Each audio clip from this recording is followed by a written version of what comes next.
Excuse me, ഞാൻ വന്നത് mister Gopinathan ഒന്ന് കാണാനാണ്. Most welcome. Come in. ശരി, ഞാൻ തന്നെ എന്നെ സ്വയം പരിചയപ്പെടുത്താം. ഡോക്ടർ രാമേന്ദ്രൻ. എനിക്കറിയാം. Well, that makes it easy. ഞാൻ വന്നത് ഒരു റിക്വസ്റ്റുമായിട്ടാണ്. താങ്കൾ എന്നെ ഹോസ്പിറ്റലിൽ വന്നിരുന്നു അറിഞ്ഞു. എന്റെ സ്റ്റാഫിനെ ചോദ്യം ചെയ്തുവെന്നും എന്നെക്കുറിച്ച് അന്വേഷിക്കാനാണെങ്കിൽ എന്റെ അടുത്ത് നേരിട്ടാവാം. എന്റെ സ്റ്റാഫ് പാവങ്ങളാണ്, അവരെ വെറുതെ വിട്ടേക്കൂ. ഡോക്ടർ, പാവങ്ങളായ എല്ലാവരെയും വെറുതെ വിടണമെന്നാണ് ഞങ്ങളുടെ ആഗ്രഹം. ആ കൂട്ടത്തിൽ താങ്കൾ പെടുമെങ്കിൽ താങ്കളെയും. ഡോക്ടർ, എന്നെ തേടി ഇവിടെ വരാൻ സന്മനസ് കാണിച്ച നിങ്ങളോട് ഞാനും ചോദിക്കട്ടെ. കൊല്ലപ്പെട്ട 4 ചെറുപ്പക്കാർ, അവരോട് നിങ്ങൾക്ക് ശത്രുത തോന്നിയിരുന്നില്ലേ? അറ്റ്ലീസ്റ്റ് ഉള്ളിലെങ്കിലും. തോന്നിയിരുന്നോ? യെസ്, ഉള്ളിൽ മാത്രമല്ല, നിറയെ. നോട്ട് ഓൺലി ടു ദം, ഇനി ആ സംഘത്തിൽ ജീവിച്ചിരിക്കുന്ന മറ്റു 3 പേരോടും I hate them. Doctor, I love your frankness. അവർ കൊല്ലപ്പെട്ടതിനെ കുറിച്ച് ഡോക്ടറുടെ റീഡിംഗ് എന്താണ്? Simple, very simple. അവരെ അർഹിച്ചിരുന്നു 100%. പക്ഷേ അതൊരു ക്രൈം അല്ലേ ഡോക്ടർ? ക്രൈം? അവർ കൊല്ലപ്പെട്ടത് മാത്രമാണ് നിങ്ങൾക്ക് ക്രൈം. അതിനു മുമ്പ് അവർ ചെയ്തു കൂട്ടിയ ക്രൂരതകളോ? ഓ, തെളിയിക്കപ്പെടാത്തവയൊന്നും കുറ്റങ്ങളല്ലല്ലോ, അല്ലേ? ഈ കൊലപാതകങ്ങൾക്ക് പിന്നിലുള്ള മോട്ടിവേഷൻ ഡോക്ടർക്കുള്ള പൂർവ്വവൈരാഗ്യമാണെന്ന് ഞാൻ ആരോപിച്ചാൽ? വെറും ഊഹം എന്നതിൽ കവിഞ്ഞ് എന്തെങ്കിലും തെളിവുകളുണ്ടോ ഈ ആരോപണത്തിന് പിന്നിൽ? Can you prove it? ഞാനാണത് ചെയ്തതെന്ന് സ്ഥാപിക്കുവാൻ നിങ്ങൾക്ക് കഴിയില്ല. അത്രയും ആത്മവിശ്വാസം വേണോ ഡോക്ടർ? കൺമുന്നിൽ കാണുന്നതിന് പോലും തെളിവുകൾ തേടിപ്പോകുന്ന പാരമ്പര്യമാണ് നിങ്ങൾ പോലീസിനുള്ളത്. ഇനി അഥവാ ഞാനാണ് ഈ കൊലപാതകങ്ങൾ ചെയ്തതെങ്കിൽ പോലും ടേക്ക് ഇറ്റ് ഫ്രം മീ, എന്നെ ഒന്നും ചെയ്യാൻ നിങ്ങളെ കൊണ്ട് കഴിയില്ല. U simply cannot mister Gopinath.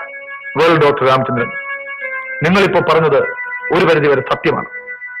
നിങ്ങൾക്കെതിരെ വിരൽ ചൂണ്ടാൻ അതിനും മാത്രം ഇപ്പോൾ എന്റെ പക്കൽ തെളിവുകളില്ല. പക്ഷേ ഈ രക്ഷപ്പെടൽ ശാശ്വതമാണെന്ന് നിങ്ങൾ ഒരിക്കലും തെറ്റിദ്ധരിക്കരുത്. മിസ്റ്റർ ഗോപിനാഥ്, നിങ്ങൾ അതിസമർത്ഥനായ ഒരു പോലീസ് ഉദ്യോഗസ്ഥനാണെന്ന് എനിക്കറിയാം. ആ ആദരവോടുകൂടി തന്നെ ഞാൻ പറയട്ടെ, I am too big a fish for U.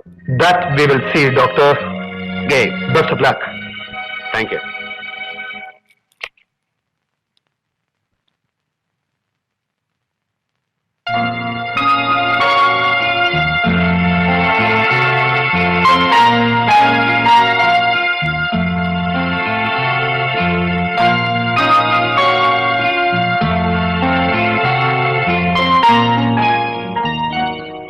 എന്താ ഇത്?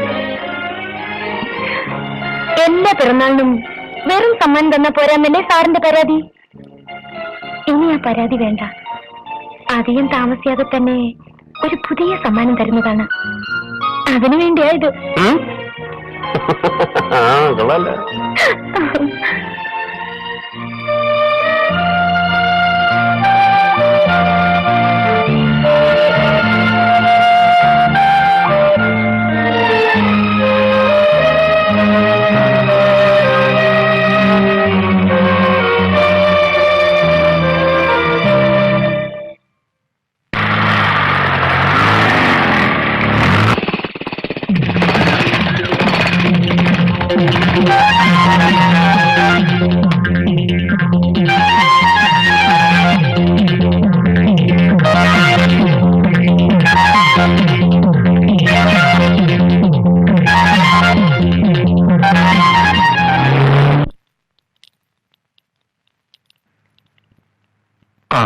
എന്താ വേണം സാറേ?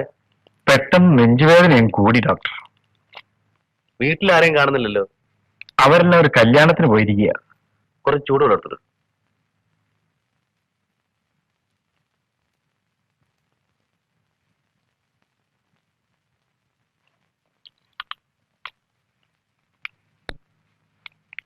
താനേ എന്റെ ക്ലിനിക്കിൽ പോയി ഈ മരുന്നൊന്ന് വാങ്ങിക്കൊണ്ടുവരണം. ശരി ഡോക്ടർ. വേദന മാറാൻ ഞാനൊരു ഇഞ്ചക്ഷൻ തരാം. ഒരല്പം മയക്കുണ്ടാവും, കുഴപ്പമില്ലല്ലോ. ഒന്നുമില്ല ഡോക്ടർ.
കുടുംബദ്രോഹി, ഈ വാർത്തകളി ഭക്തനല്ലേ?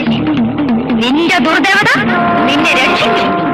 എന്താ വാർത്തകളിന്റെ കൈയുണ്ടോ?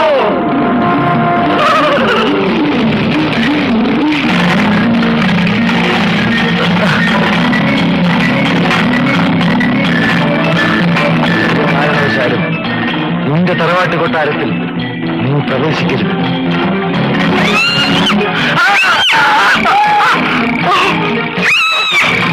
കൃഷ്ണപ്രഭുവിനെ വന്ദിക്കുകയോ നിന്ദിക്കുകയോ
തിയേറ്ററിൽ വെച്ചോ?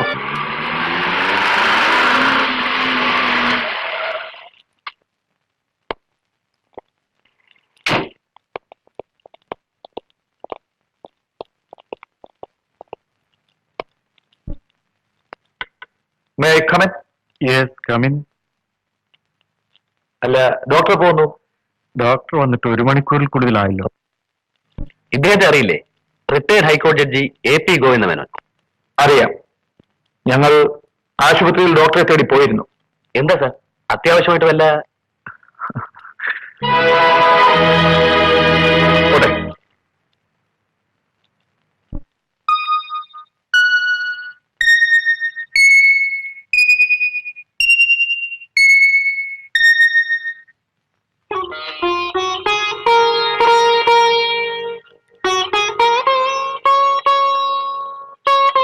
എന്നെ മനസ്സിലായോ?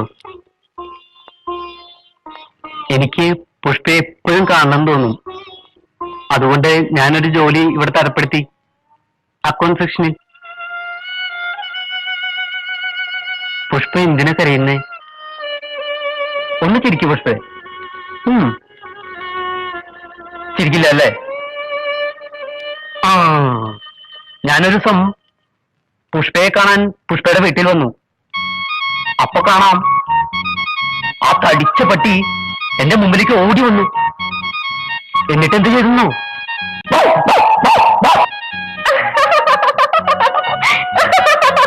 അപ്പൊ എനിക്ക് ദേഷ്യം വന്നു. ഞാനൊരു കല്ലെടുത്ത് ഒറ്റ കയറ്.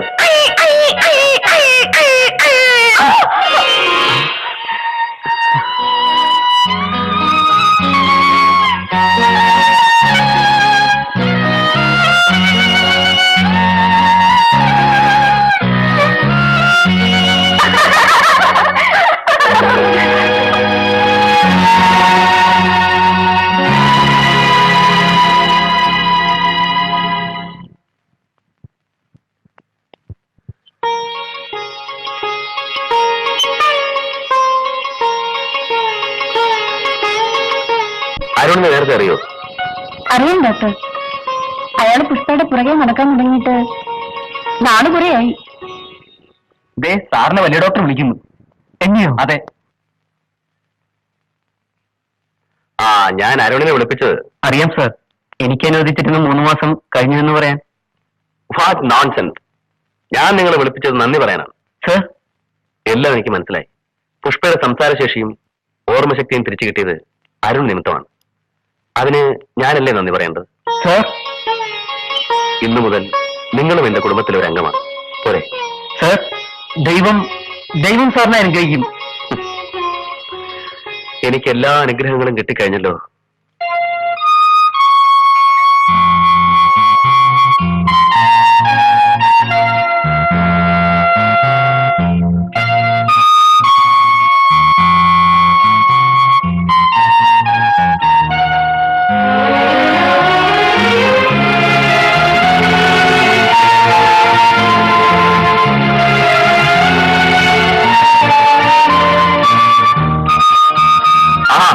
ഇതുവരെ ഒരിയും കഴിഞ്ഞില്ലേ?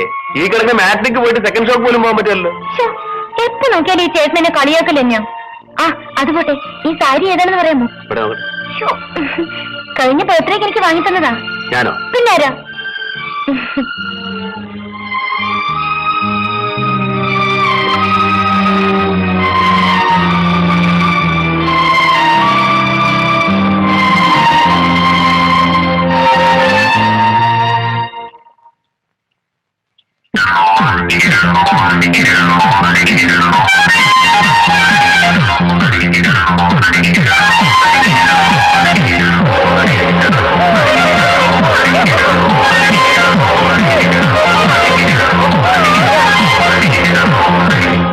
ആ കൂട്ടത്തിൽ രണ്ടു പേർ മാത്രമാണ് ഇനി ബാക്കിയുള്ളത്, ബാലുവും ചന്ദ്രുവും.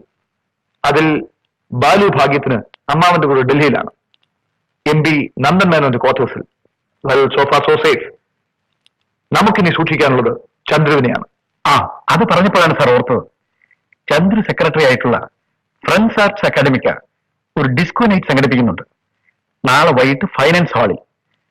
ഇന്നത്തെ പത്രത്തിൽ പരസ്യം ഉണ്ടായിരുന്നു. ഓഹോ, ചന്ദ്രു നാച്ചുറലി അവിടെ ഉണ്ടാകുമെന്ന് അറിയാവുന്നതുകൊണ്ട് കൊലപാതകി ആരായിരുന്നാലും അവിടെ വരാനാണ് സാധ്യത. ദാറ്റ് ഈസ് അൻ intelligent reading. Mister Raveendran, function നടക്കുന്ന ഓഡിറ്റോറിയത്തിൽ നിങ്ങളുടെ സഹായത്തിനായി കുറെ പോലീസുകാർ കൂടി ഉണ്ടാവട്ടെ. വളരെ സൂക്ഷിക്കണം. അവിടുത്തെ ഓരോ ചലനവും ശ്രദ്ധിക്കണം. കൊലപാതകി അവിടെ കടക്കുകയാണെങ്കിൽ ഒരു കാരണവശാലും കൈവിട്ടു പോകരുത്. പുഷ്പ എന്ത് ചെയ്യുന്നു? ഉറങ്ങിയാണ്. കൂടെ സിസ്റ്റർ ഗീതയുണ്ട്. ആ സിസ്റ്റർ, ആ 33 കാതറിന്റെ ഓപ്പറേഷൻ നാളെ എപ്പോഴാണ് ഫിക്സ് ചെയ്തിരിക്കുന്നത്? രാവിലെ 9-ന്. ഞാനിപ്പോ അയാളെ നോക്കിയിരുന്നു. പൾസ് ഒരു അല്പം വീക്കാണ്. ഓപ്പറേഷൻ നാളെ വൈകിട്ടത്തേക്ക് ഫിക്സ് ചെയ്തോളൂ. അതുവരെ ട്രിപ്പ് കണ്ടിരുന്നു.